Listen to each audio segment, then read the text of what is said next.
피디하게 좀 나갈 테니까요. 저 좀 일찍 좀 끝내기도록 하겠습니다. 마무리니까. 자, 제가 준비를 안 했기 때문에 일찍 끝내는 게 아니에요.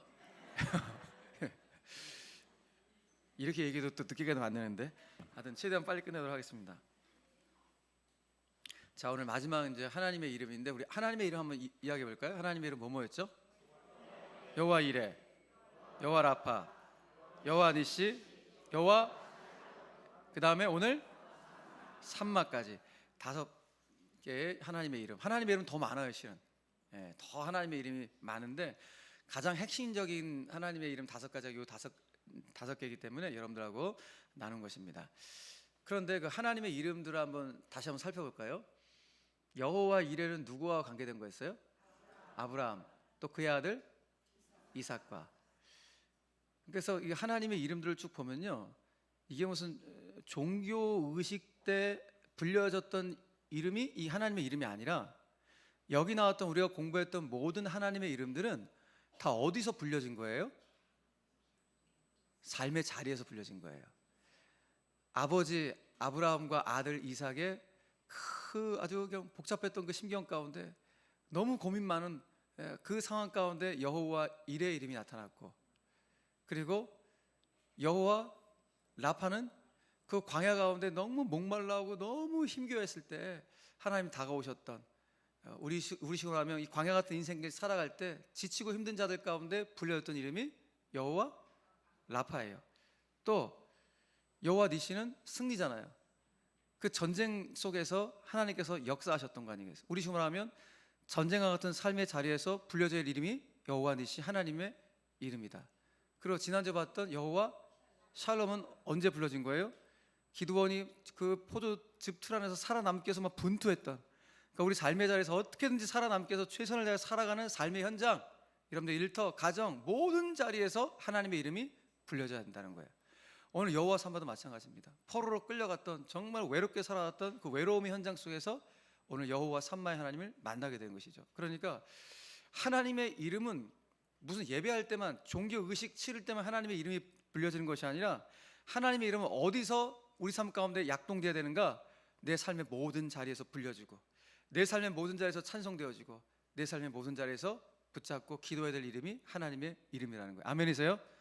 꼭 기억하세요. 그래서 오늘 정리하면서, 아하, 하나님의 이름은 종교의식에 사용되어지는 그 정도의 이름이 아니라 내 삶의 모든 부분에서 순간순간 부르고 불러야 될 이름이 하나님의 이름이구나 라는 것을 우리는 알게 된다는 것이죠. 그래서 오늘 마지막 여호와 삼마, 이 부분 함께 여러분들하고 나누려고 하는 것입니다. 자, 1번부터 한번 같이 한번 읽어볼까요? 자, 시작. 포로의 신분이었던 에스겔이 바벨론의 그발 강가에서 조국을 생각하며 울 때 하나님은 하나님의 영광을 보여주며 에스겔을 선지자로 부르십니다. 이를 통해 깨닫게 되는 것은 무엇인지 생각해 봅시다.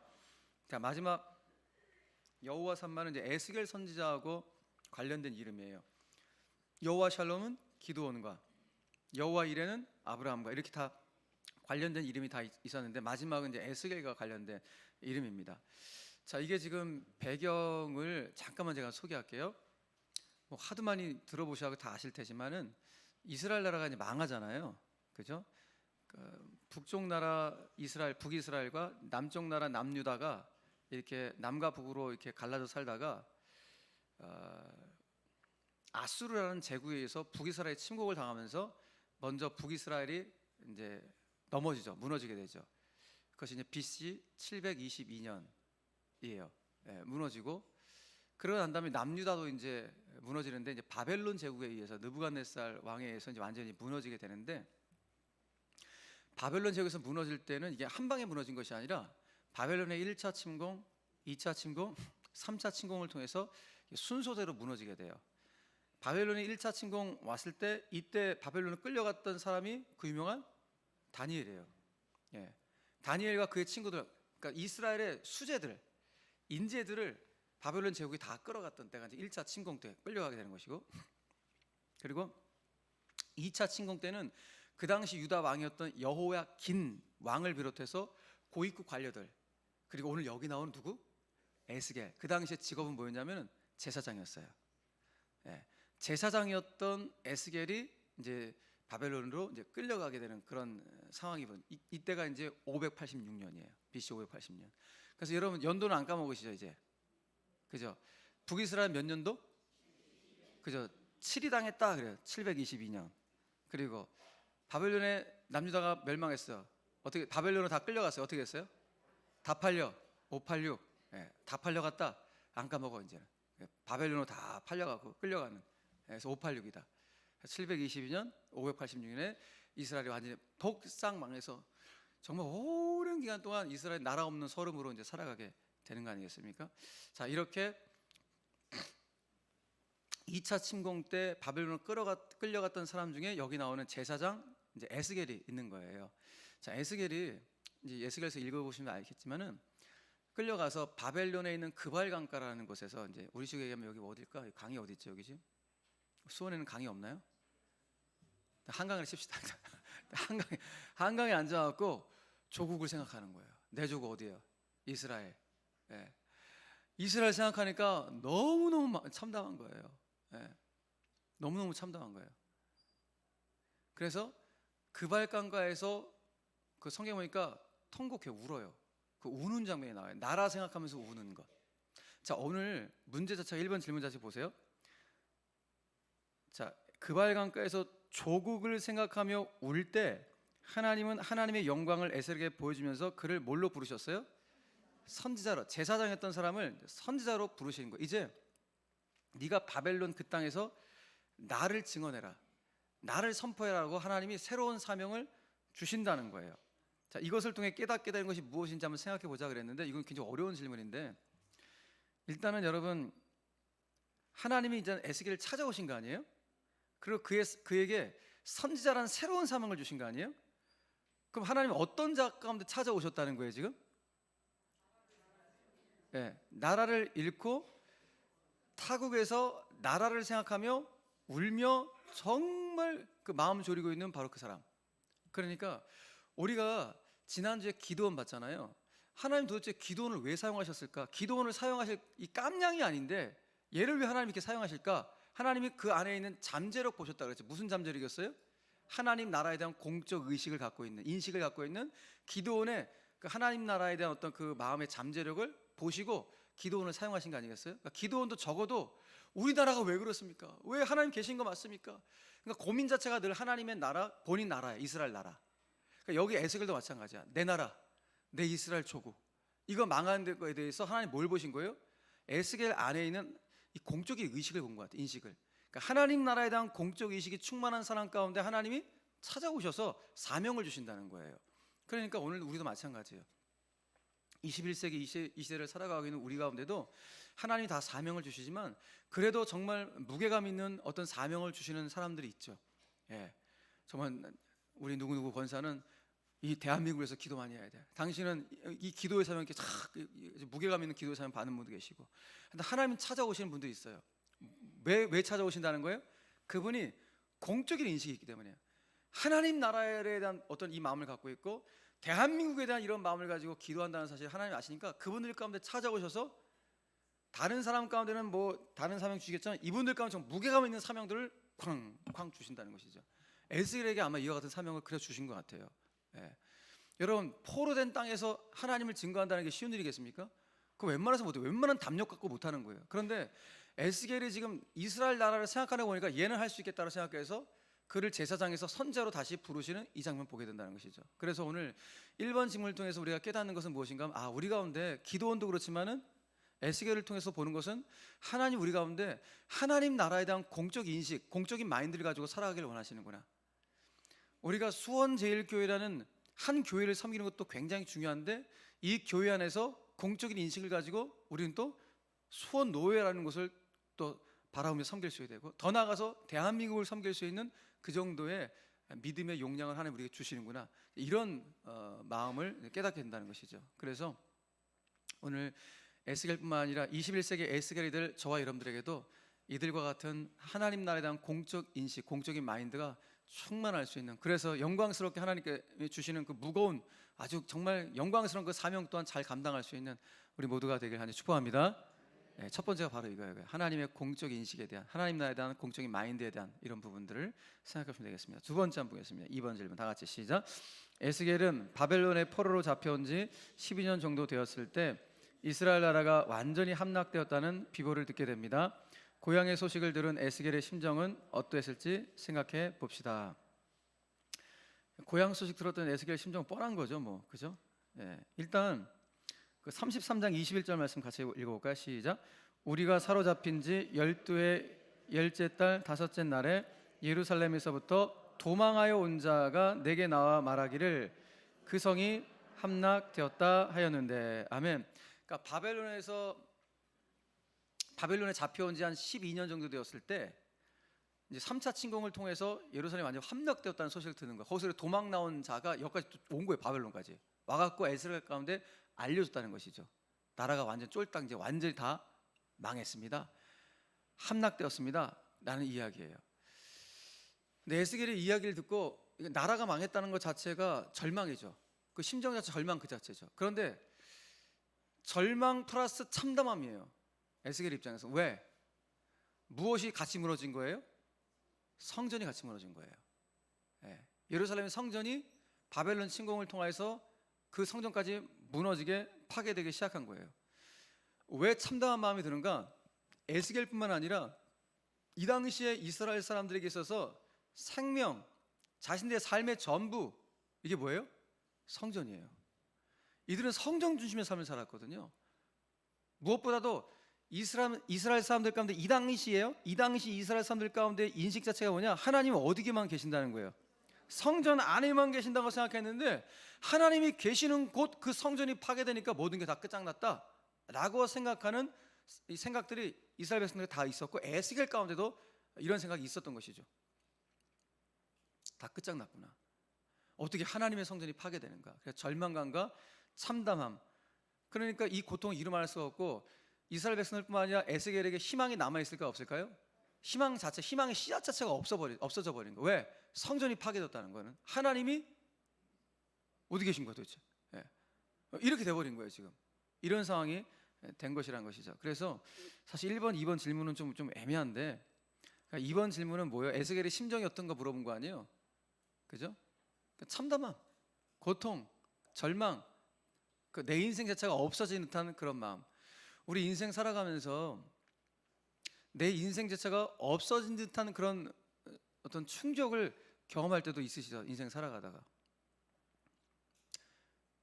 자녀가 먼저 나보다 먼저 세상을 떠날 때 내 인생 자체가 없어진 듯한 그런 아마 충격을 받는 그런 분들 계십니다. 저희 어머니도 그랬고, 최근에 제가 아는 목사님이 저 대구에서 아주 건강하게 목회하는 분이거든요. 굉장히 또 크게 목회하시고 외동아들이 있어요. 41살 외동아들이 있는데 41살 외동아들 죽은 거야. 의사였거든요. 얘가 의사로서 정말 열심히 이렇게 봉사하면서 사람들 치료했던, 복음적으로 정말 잘 키워갖고 해왔던 얘가 죽은 거예요. 그러니까 그 충격, 외동아들도 그것도. 그러니까 이 목사님의 충격 이름 알 수가 없겠죠. 장례를 다 치르고 나서 그 주일날 주일 예배를 인도하시면서 성도들 앞에서 10가지 감사 제목을 고백한 거예요. 그러니까 일단 감사하다는 것을 고백할 수 있다는 자체가 이거 엄청난 신앙의 성숙이죠. 내 외동아들 41살 의사, 장래가 정말 어떻게 보면 보장됐다고 할 수 있는 그런 아들, 누군가한테 자랑스럽게 좀 이렇게 좀 할 수, 자랑하고 싶은 그런 마음도 들만한 그런 아들을 먼저 가버린 거예요. 거기에 대해서 감사의 기도 좀 10가지를 성도 앞에 하는데, 제가 감사의 기도 10가지를 쭉 받아갖고 읽어보니까 와, 그냥 눈물 흘리지 않고 읽을 수가 없는 내용들이에요. 그런데 그게 다 감사하대요. 다. 야, 그렇구나. 우리의 삶의 자리에서 고통, 절망, 참담한, 심지어 내 인생이 없어지는 듯한 그런 순간 속에서 감사를 찾아낼 수 있구나. 그러니까 아무나 못 찾아내겠죠.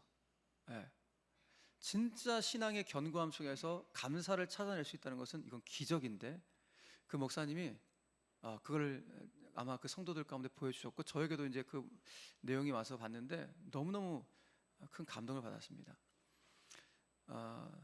오늘 본문을 보면서 저는 에스겔이 지금 모든 게 다 없어진 거 아니겠습니까? 그 당시 입장에서는 성전이 파괴됐으니까 그들의 나라고 뭐고 이제 아무것도 없는 거예요. 참담한 절망 그 장체인데 오늘 하나님은 그럼에도 불구하고 에스겔 가운데 찾아오셔서 그에게 감사를 회복하기를 원하는 거예요. 네가 감사함으로 이 사명을 받아라. 선지자의 사명 보통 어려운 거 아니지만은 네가 감사로 선지자의 사명을 받아서 이제 이방 땅 이 바벨론에서 나를 증거하는 사명을 감당하라. 라는 그 하나님의 음성을 에스겔이 받았을 것 같습니다.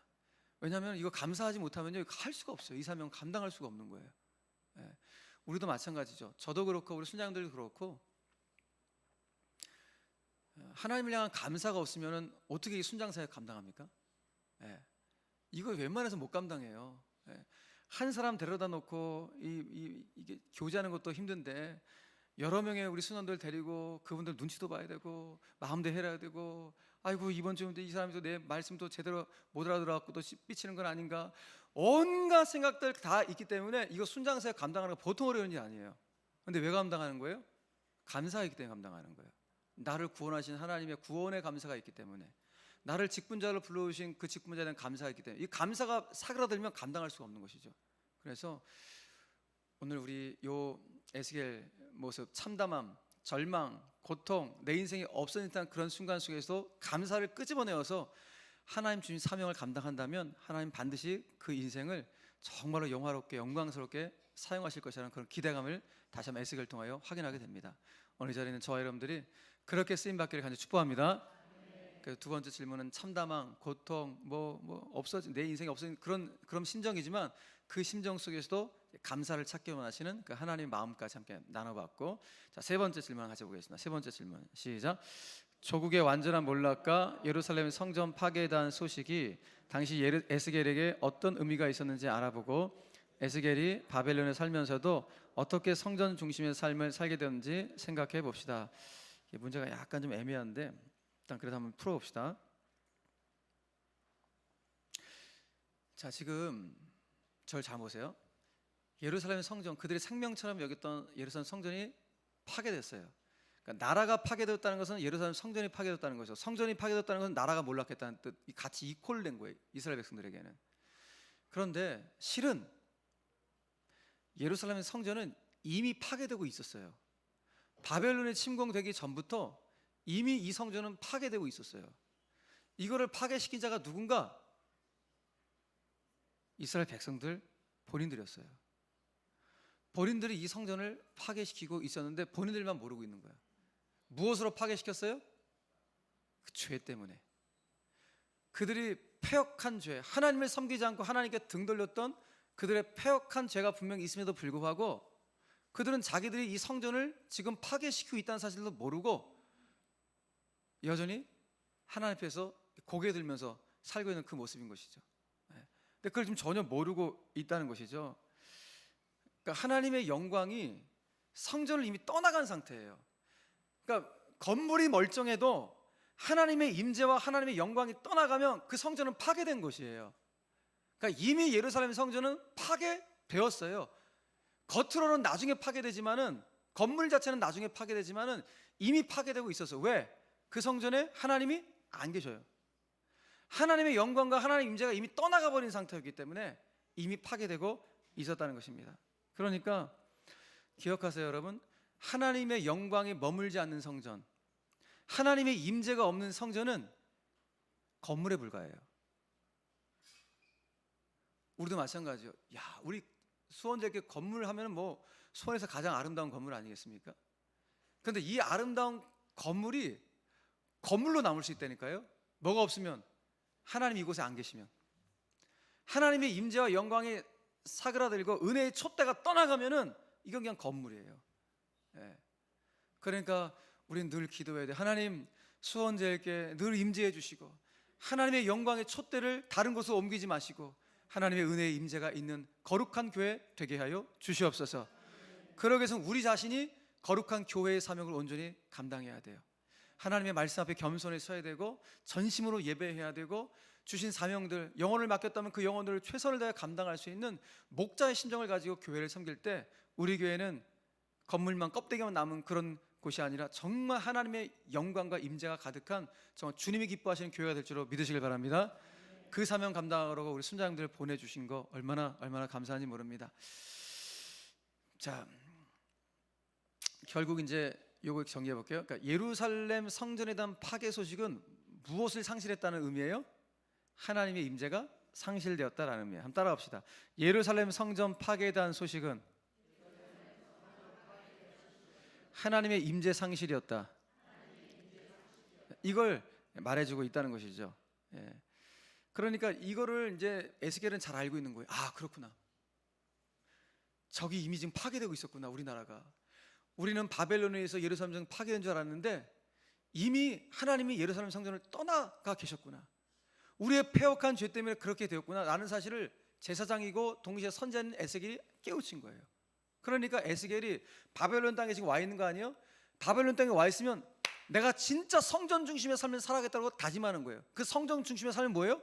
바벨론 성전이 어디 있어요?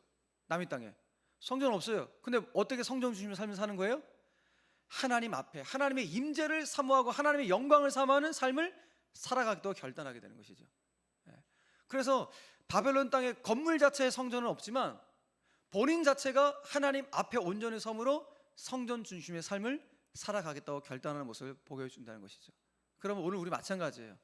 우리는 분명 건물, 수원제일교회는 이 예배당 건물 안에서 신앙생활을 하고 있지만 이것도 얼마나 감사한 일이에요. 우리에게 예배당이 있다는 것은 너무나 큰 축복이죠. 그러나 더 중요한 것은 우리는 예배당 안에 있는 신앙인이 아니라 하나님의 임재 안에 있고 하나님의 영광 안에 있어야지만이 진짜 신앙의 길을 걸어갈 수 있다는 사실, 그것이 바로 성전, 참성전 중심의 삶이다라는 것입니다. 저를 한번 따라해 보시겠어요? 저는, 따라합시다. 나는 참성전 중심의 삶을 살겠습니다. 이것은 여러분들이 교회를 중심으로 살겠다는 그런 의미도 포함하지만 더 중요한 건 뭐예요? 하나님의 임재 안에서 하나님의 영광 안에서 진짜 살겠다는 그런 고백을 하신 거예요. 그래서 오늘 3번 질문 보니까 에스겔이 바벨론에 살면서 어떻게 성전 중심의 삶을 살게 됐는가, 이걸 깨달은 거예요. 네. 하나님 이미 떠나가셨구나, 우리의 패역한 죄 때문에. 그러니까 우리 하나님의 기쁨이 되기 위해서 몸부림쳐야 되고 하나님의 영광, 하나님 임재 안에 살겠다고 참 성전 중심의 삶을 사는 그 모습을 보여주고 있다는 것이죠. 자, 3번 되셨죠? 자, 4번도 연결되는 질문인데요. 같이 한번 읽어보겠습니다. 시작. 이스라엘에게 예루살렘 성전의 파괴는 하나님의 임재의 상실을 의미합니다. 하지만 하나님은 바벨론의 그발강가에서 영광을 나타내시며 성전에만 임재하시는 분이 아님을 보여주십니다. 말씀을 통해 하나님이 준비하신 회복의 길이 무엇인지 살펴봅시다. 그랬어요. 자, 이제 드디어 이제 회복의 역사가 이제 에스겔서에 이제 나오기 시작합니다. 그 전까지는 뭐 낙심, 절망, 고통, 뭐 참담함, 이런 모든 안 좋은 단어들 다 갖다 넣어도 모자랄 판이었어요. 너무 고통스러운 그런 순간. 그런데 그 순간 가운데 하나님이 에스겔을 찾아오셔서 선언하십니다. 꿈만 같은 말씀을 하십니다. 어떤 말씀이에요? 다시 회복시켜주겠다. 너희 나라를 다시 회복시켜주겠다는 하나님의 꿈, 하나님의 비전을 선언하신 것을 보게 돼요. 그리고 하나님은 이때 회복의 시점까지도 알려줘요. 언제 회복시켜 줄 것인지 알려줘요. 그럼 이스라엘 나라가 언제 회복된다는 거예요? 회복 시점이 언제예요?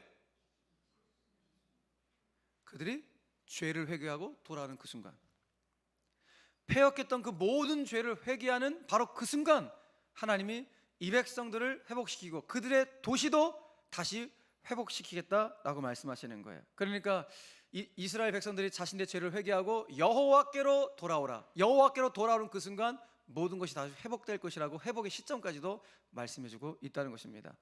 그러면 너희들의 그 황폐했던 모든 땅이 다시 농사할 수 있는, 경작할 수 있는 땅이 될 것이고, 무너졌던 그 성읍 안에 다시 사람들이 몰려들어서 살아갈 수 있는 아주 번창한 도시국가가 될 것이다 라고 말씀해요.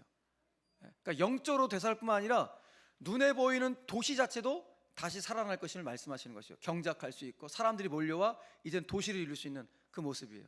그래서 여러분 36장 33절 이하 말씀 읽어볼까요? 자, 시작. 주 여호와께서 이같이 말씀하셨느니라.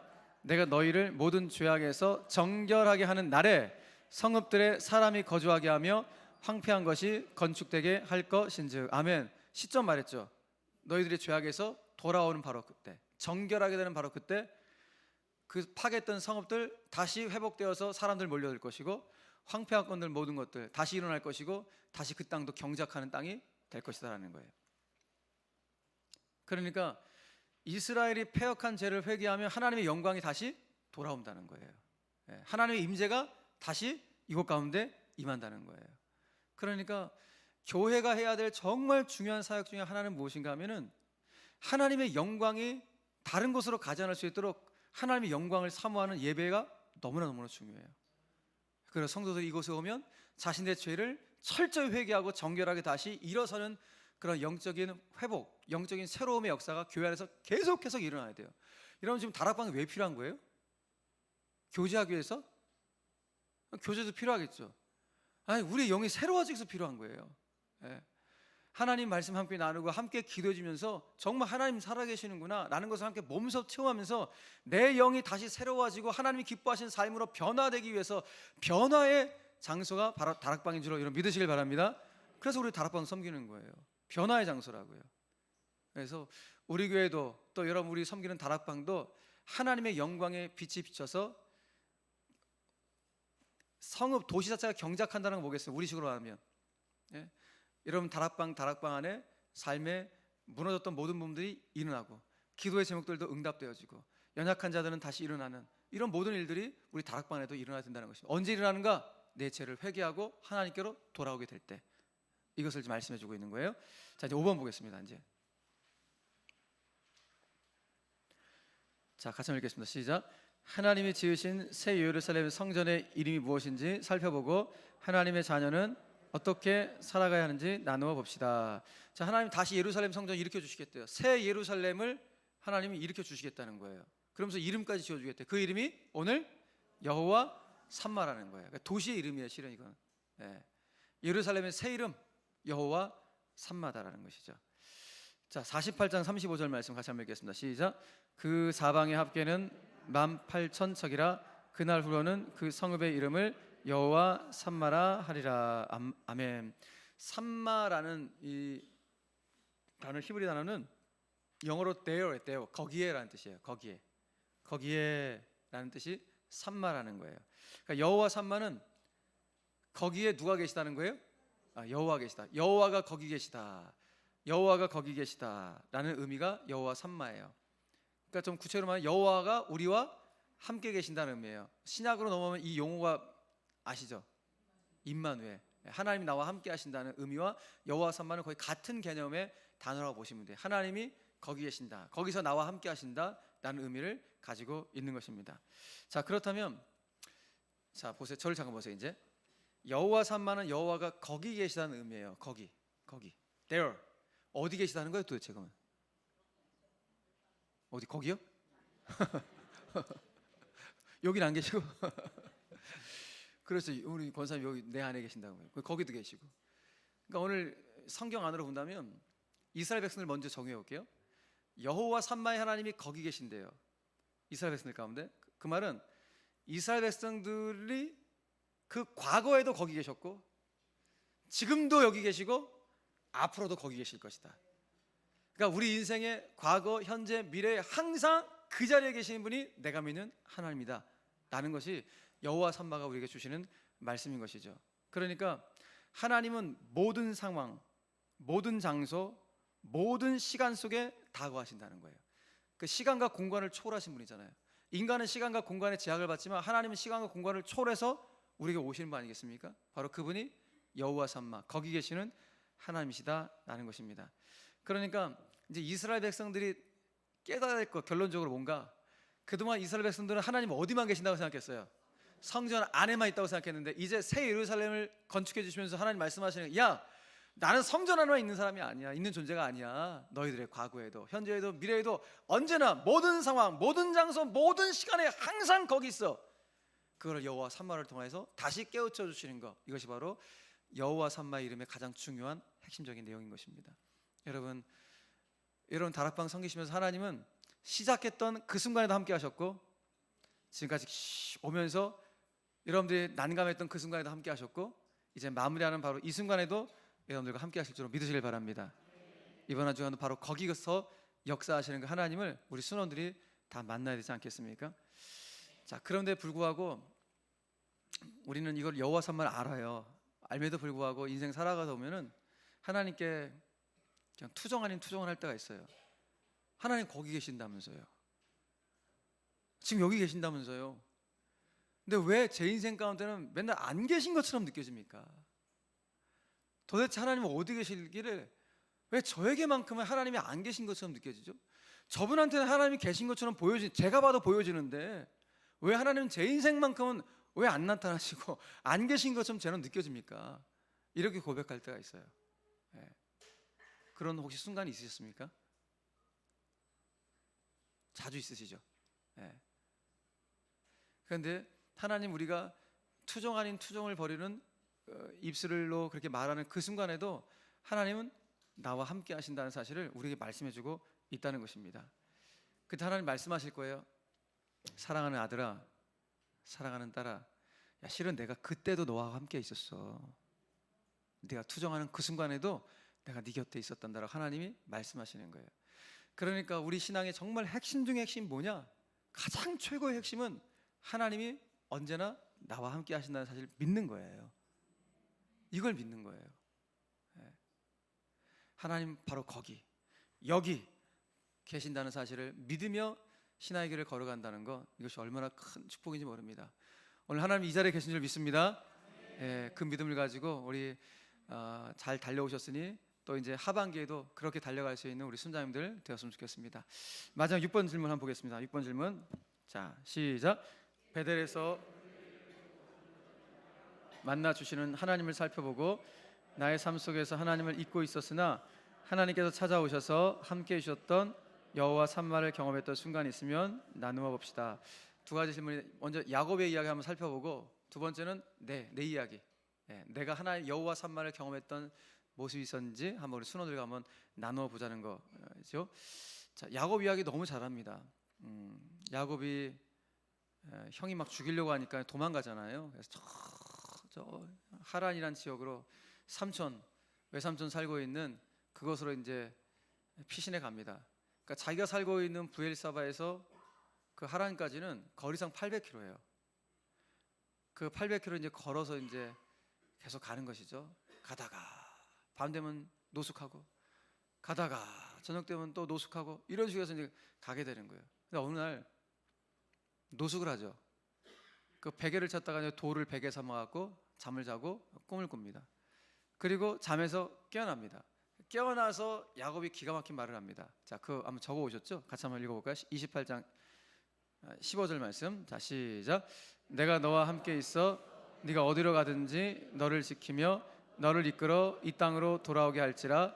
내가 네게 허락한 것을 다 이루기까지 너를 떠나지 아니하리라 하신지라. 이거 꿈속에서 하나님이 나타나셔서 야곱과 말씀하신 내용이에요. 자, 꿈속에서 말씀하신 내용을 다시 보세요. 내가 너와 어떻게 해요? 함께 있어. 그리고 너를 지키며 너를 이끌어 너를 떠나지 아니하리라. 함께 지켜 이끌어 떠나지 아니하리라. 이것이 꿈속에서 야곱이 받았던 내용이에요. 와, 이거를 꿈속에 받으니까 얼마나 기뻤겠습니까? 자기 혼자 얼마나 처량해요. 지금 엄마 아빠 다 떠나가고 혼자 지금 외삼촌 집에 가니까 얼마나 처량한 신세예요. 그런데 하나님이 나타나셔갖고 내가 너를 떠나지 않고 너 반드시 다시 돌아오게 할 거야 라고 말씀하니까 얼마나 용기 백배하겠어요. 그래, 딱 깨어났다고요. 깨어나서 드디어 야곱이 했던 말이 뭐냐? 그 다음 말씀, 이 16절 말씀 다 같이 시작. 야곱이 잠이 깨어 이르되 여호와께서 과연 여기 계시거늘 내가 알지 못하였도다. 아멘. 여호와께서 과연 여기 계셨구나, 여호와 산마를 외치는 거예요. 근데 그 전까지 야곱은 하나님이 어디만 계셨다 생각한 거예요. 얘도 자기 집에만, 자기 부모님이 계시는 고지역 안에서만 계시는 분이 자기가 믿는 하나님이라고 생각했던 거예요. 그러니까 이 당시까지 야곱의 하나님에 대한 관점은 뭐예요? 하나님이라는 신은 우리 지역 안에만 머무는 지역신 정도로만 생각했던 것이 야곱이었어요. 야곱이 꿈에서 하나님 만나고 난 다음에, 야, 하나님은 우리 지역 안에만 머무는 그런 분이 아니라 정말로 내 삶 가운데 늘 함께 하시는 전지전능한 하나님이시구나, 언제나 나와 동행하시는 바로 거기 계신 하나님이구나, 이걸 꿈속에서 하나님 만나갖고 깨우치게 되었다는 것입니다. 너무 놀라운 거 아니에요? 그러니까 우리도 믿어야 돼요. 오늘 하나님 야곱에게 말씀했던 것은 내가 너와 함께 하겠다, 너를 지키겠다, 너를 이끌어주겠다, 그리고 너를 떠나지 않겠다. 여기 나온 동사들을 반드시 기억하시라고요. 하나님 나에게 이런 분으로 다가오신다라고 성경이 말씀하고 있다는 것입니다. 그러므로 우리 인생에 아무리 캄캄한 인생의 밤을 만난다 할지라도 여호와 삼마의 하나님 믿는다면 그 밤도 누구랑 함께 하는 거예요? 하나님과 함께 하는 밤이에요. 인생의 흑암 같은 깜깜한 밤, 너무너무 힘든 밤도 여호와 삼마의 하나님 정말 살아계서 나와 함께 하신다면, 그래, 이 밤도, 이 고난의 밤도 하나님 나와 함께 하시는 밤이지, 이겨낼 수 있어, 나 돌파할 수 있어, 이런 용기가 생기게 된다는 것입니다. 야곱이 그렇게 하나님 만났던 것처럼 저와 여러분들도 하나님 분명히 찾아오셨으니 하나님 말씀하셨던 내용들을 꽉 붙잡고 일평생 바로 여기 계시는 여호와 삼마의 하나님과 일평생 동행할 수 있는 우리 모든 순자형들 되시기를 간절히 축복합니다. 축복합니다. 마지막 하겠습니다. 그러니까 우리는 하나님 믿어야 돼요. 하나님은 여기 계신다, 바로 지금 여기 계신다. 그러니까 하나님 우리에게 속삭이시는 것은 항상 God is now here예요. 하나님 어디 계신다고요? 지금 여기 계신다는 거예요. 그런데 이게 표현해요. God is now here. 사탄은 뭐라고 얘기해요? 이걸 교묘하게 섞어버려요. God is nowhere. 어디도 안 계신다는 거예요. 하나님 어디도 안 계신다. 예. 이건 사탄의 속임수죠. 예. 그러니까 여러분, God is now here. 하나님 여기 계시다 라는 것을 사탄은 아무데도 안 계신다라고 우리가 계속 속삭이는데, 이 속임수에 결코 넘어가서는 안 돼요. 하나님 어디 계세요 도대체? 왜 나한테만 안 계신 것 같아요? 이렇게 얘기하는 그 순간에도 하나님 나와 함께 하신다고요. 그러니 이 믿음이 여러분들 삶을 꽉 붙잡고 가시기를 간절히 축복합니다. 따라합시다. 여호와 삼마의 하나님, 그 하나님은 나의 하나님이십니다. 나의 하나님이십니다. 다시 한번 나의 하나님이십니다. 아멘이세요? 그 하나님 평생 모시고 평생 경외하며 살아갈 수 있는 우리 신실한 순자님들 다 되시기를 간절히 축복합니다. 축복합니다. 마치겠습니다. 여러분 10주 동안 여러분 정말 감사하고 너무 고생 많으셨습니다. 제가 우리 늘 말씀드리지만 우리 교회 특별히 수원제일교회는 옆에 있는 분 손을 한번 쫙 잡아보세요. 옆에 있는 분 손 한번 꽉 잡아보세요. 네, 지금 빨리 잡아보세요. 네. 가방 싸지 말라고요. 가방 싸지 말라고. 좀 남았어. 네, 놓으세요. 이제 가방 싸지 마. 이제. 자, 제가 늘 얘기하는데 뭐 다른 교회도 마찬가지지만 우리 교회는 우리 장로님들만 당에만 영적으로 똘똘 뭉치면 나하고 함께. 아멘이세요? 그리고 우리 순자님들이 목양을 신실하게 해주면요, 교회는 끄떡하잖아요. 견고하게 세워져 가요. 네. 그런 차원에서 우리 순자님들의 역할이 너무나 소중하고 영광스럽습니다. 그래서 제가 우리 순자님들께 너무 고마움을 표현하는 것이고요. 여러분들 헌신에 뭐라도 좀 이렇게 좀 보답하고 싶은데 어떻게 보답할까? 그래서 오늘 봄학기를 마무리하면서 여러분들 가운데 이런 영상을 한번 찍어봤는데 한번 같이 한번 볼까요?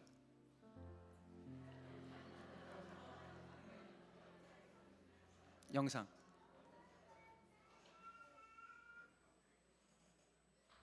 다시 처음부터.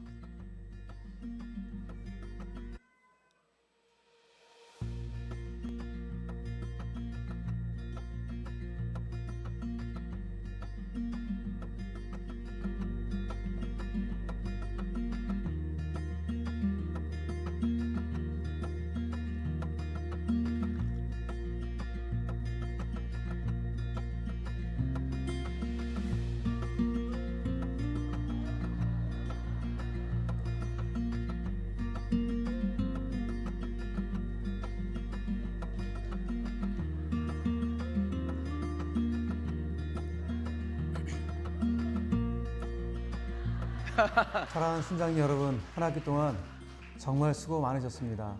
우리 순장님들의 사랑의 섬김과 헌신을 통해서 우리 귀한 다락방이 얼마나 아름답게 성장했는지 모르겠습니다.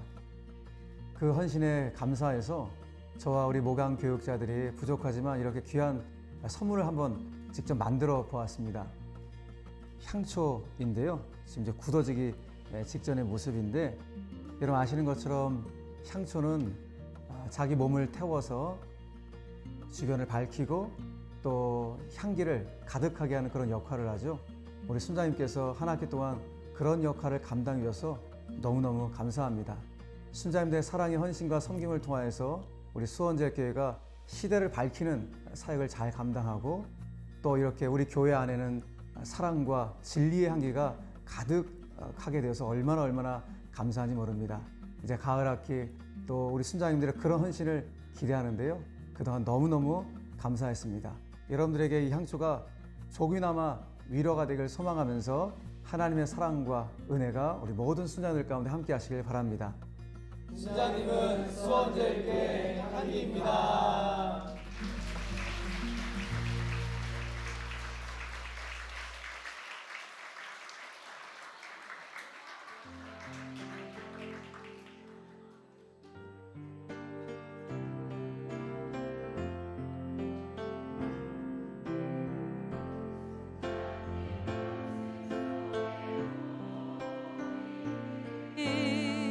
하나님 영상 아름다워라. 존귀한 주락방 되었으니 사랑하며 섬기리. 순장님 모습 속에 보이는 하나님 영상 아름다워라. 풍성한 다락방 되었으니 사랑하며 섬기리. 우리의 모임 중에 임하신 하나님 영광 아름다워라. 존귀한 왕이 여기 계시니 사랑하며 섬기리. 사랑하며 섬기리. 사랑하며 섬기리. 마지막으로 사랑하며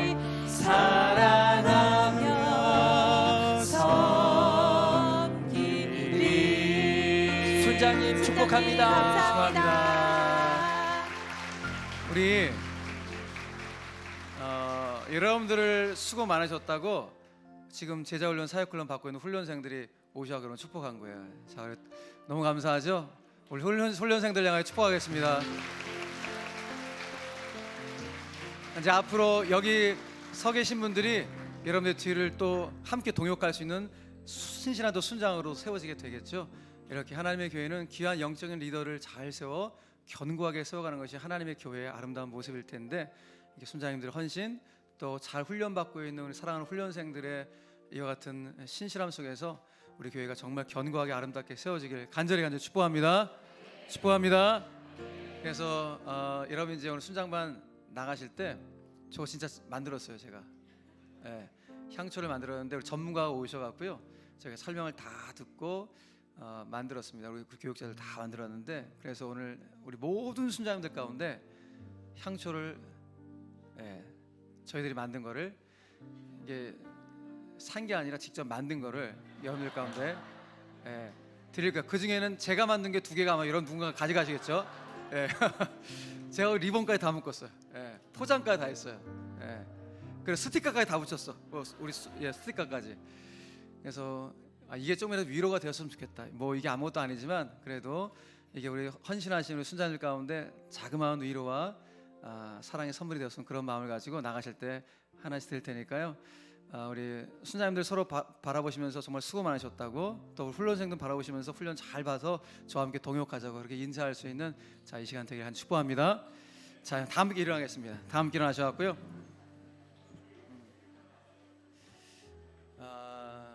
우리 순자님들도 한번 거기 다 섞일까요? 한번 이렇게 다 앞에 나오시고 저 동그랗게 하면 다 우리 훈련생들과 섞여 봅시다 한번. 섞여 봅시다.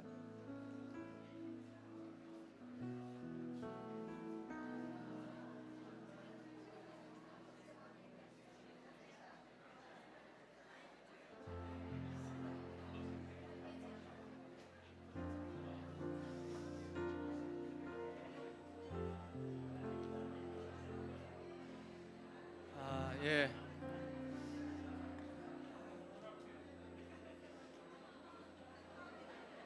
자, 우리 한번 두 손 한번 착 펼치겠습니다. 두 손을 펼쳐갖고 우리 하나님 안에서 하나 된 존재죠. 예. 그럼 한번 축복합시다. 하나님 안에서 우리 서로 이어져 하나님 안에서 우리 서로 이어져 주가 거하실 성전이 되네. 모퉁이 돌 대신 예수와 하나 되게 하신 성령 안에 함께 지어져가. 다시 한번 하나님 안에서 우리 서로 이어져 주가 거하실 성전이 되네. 모퉁이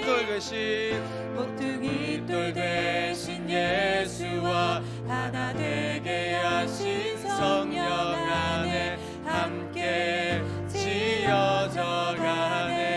함께 지어져가네. 서로의 얼굴 바라보면서 고백합시다. 함께 지어져갑니다. 함께 지어져가네. 서로에게 축복의 박수하겠습니다. 감사합니다. 자, 우리 순장님들, 우리 훈련생들을 응원하겠습니다. 끝까지 훈련 잘 받으시라고 힘찬 응원의 박수하겠습니다. 또 우리 훈련생들은 순장님들 한 학기 동안 정말 수고 많았습니다. 응원의 박수하겠습니다.